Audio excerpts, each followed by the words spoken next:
My name is Bill Weathers. For some reason or other, when I was a young teenager, I worked a lot. I had, at one time, I had 3 jobs at the same time. I would work in a nursery after school, plant nursery, and then go to an apartment building and fire the furnace. That was back when we had coal stokers. And then I would go to my job as either a movie usher or a soda jerk. And so it didn't give me much time to engage in any kind of sports. But I've ran into a gentleman named C.R. Council, who is a member of the North Carolina Hall of Fame. And somehow or the other, we sort of hit it off, and I remember he would lend me his Jack Kramer racket to play on a red dirt court that he and some other gentlemen maintained. It was a private court. And I would go over there on Sunday afternoon and help him fix the court, and he taught me how to swing the racket. And so that was sort of how I got started. And then I guess I was 17 when it was 1944. And I didn't want to go into the Army, but at that time, of course, you realized you had to go somewhere after high school. So I joined the Naval Air Corps and was accepted. And they figured I needed some more engineering school before I went off to pre-flight school. So they sent me where? To the University of North Carolina. And of course, I was from Raleigh, so that suited me fine. This University of North Carolina tennis team had a very famous coach named John Kenfield. And at the University of North Carolina at that time, Vic Seixas was his shining light. He had a bunch of shining lights, but Vic Seixas was the one who had just gone off into the service. And so I played on that team. John helped me, John Kenfield helped me, and I started out at number 6 for Carolina because a lot of the guys were in the service. And I worked my way up to number 4.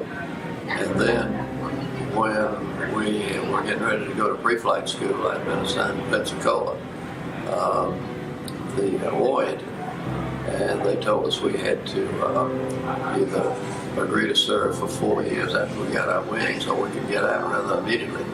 So I got out, I think probably in November of 45, in time to go to state, North Carolina State.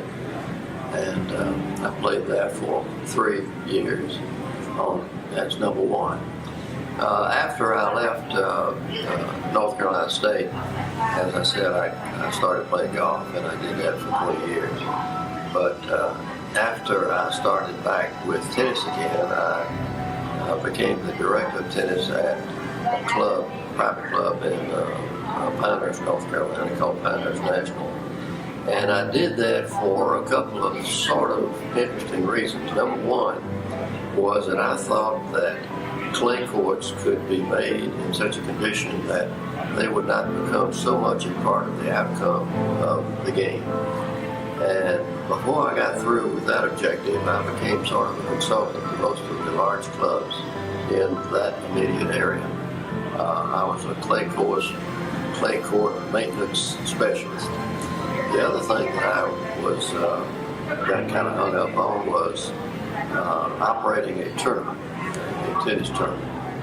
And so I finally arranged for my club to sponsor a tennis tournament. And I did everything at that tournament that I had either heard somebody complain about in other tournaments, or I myself had thought needed some pumping up.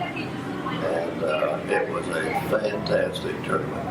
It's interesting, I've been a local player. Actually, I've been always ranked, number 1 in North Carolina and number 1 in the South, but I've never had any national exposure. And one year, the National 70s was held at the club in Pinehurst. And here comes this guy to the tournament in Pinehurst who had won every single tournament that year, singles and doubles. His name was Jason Morton. And so there they put me, my so-called friends who were running the tournament. put me out on the stadium court with this Jason Morton, invincible Jason Morton.